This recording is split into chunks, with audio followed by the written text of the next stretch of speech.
Oke, jadi sebagai contoh kalau misalkan kita punya objek yaitu suatu persegi ya, suatu persegi katakanlah dia 40 kali 40, maka gambar tekniknya ya, kalau kita membuat gambar teknik, kita harus membuat persegi juga ya. Persegi dengan panjang sisi 40 kali 40 juga. Jadi tidak boleh dia persegi tampaknya, tapi dia ukurannya 41 kali 41. Nah, ini nggak boleh. Kalau diminta dengan skala yang sama ya, dengan besar yang sama, buatlah gambar objek tadi. Nah, yang diperbolehkan hanya yang ini. Yang ini tidak boleh. Kemudian tidak boleh juga kita gambar persegi panjang, tapi kita tulis 40 kali 40. Ini nggak boleh. Atau kita gambar dengan ukuran yang lebih kecil.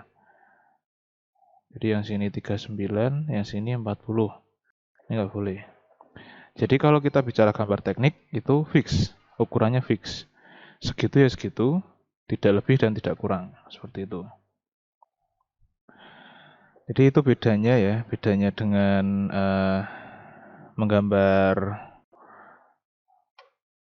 gambar teknik dengan menggambar yang gambar, kalau pernah dengar gambar sketsa ya. Jadi kalau gambar teknik itu punya ukuran yang pasti, ukuran yang tepat, tapi kalau gambar sketsa itu didasarkan pada keseimbangan gitu kan, proporsi.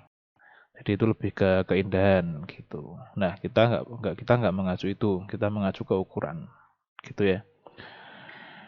Oke, berikutnya eh, setiap kali perkuliahan kita akan mempunyai satu rencana perkuliahan semester ya, sebagai panduan untuk perjalanan kuliah yang kita sebut dengan RPS.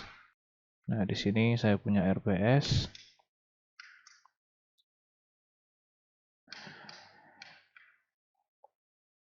Di sini untuk yang kurikulum 2020 itu ada 3 capaian yang harus diselesaikan. Jadi yang pertama yaitu mampu menjelaskan konsep gambar teknik dan modeling yang kontemporer dengan konsep BIM. Kemudian yang kedua, mampu mengatur penggunaan alat bantu rekayasa sipil dalam memodelkan proyeksi 2D dan 3D. Nah, alat bantu rekayasa sipil ini itu disebutkan di sini ada AutoCAD dan ArchiCAD. Yang pertama yaitu mampu mengatur penggunaan alat bantu rekayasa sipil dalam memodelkan proyeksi 2D dengan software AutoCAD. Ini yang pertama ya. Yang kedua, mampu mengatur penggunaan alat bantu rekayasa sipil dalam memodelkan proyeksi 3D dengan software ArchiCAD. Jadi nanti sepanjang perjalanan kuliah ini ada 2 software yang akan dipakai yaitu software AutoCAD dan ArchiCAD.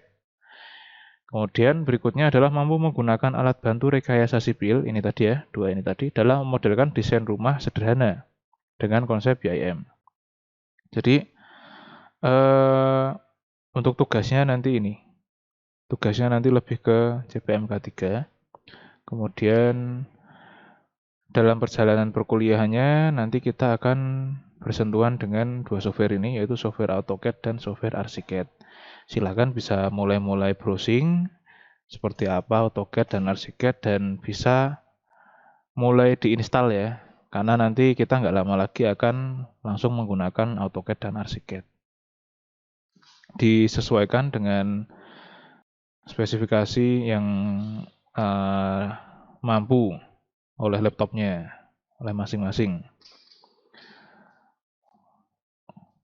Untuk AutoCAD sendiri, ini disebutkan untuk memodelkan proyeksi 2D dengan software AutoCAD, kemudian memodelkan proyeksi 3D dengan ArchiCAD. Jadi AutoCAD sendiri pada umumnya dipakai untuk meng-create ya, membuat gambar 2D, gambar teknik.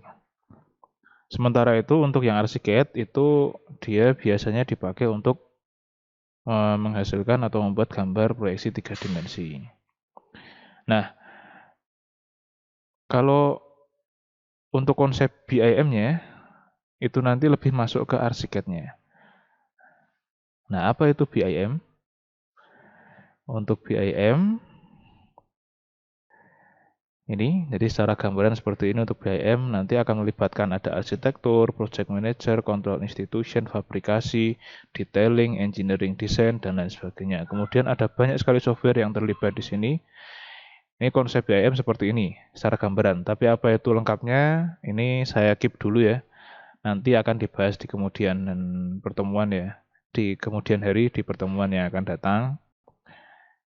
Mungkin di pertemuan ketiga itu kita rencanakan ada kuliah umum untuk pengenalan BIM. Seperti itu. Oke, untuk gambaran nanti saya akan coba demokan bagaimana pemakaian untuk AutoCAD dan pemakaian untuk ArchiCAD.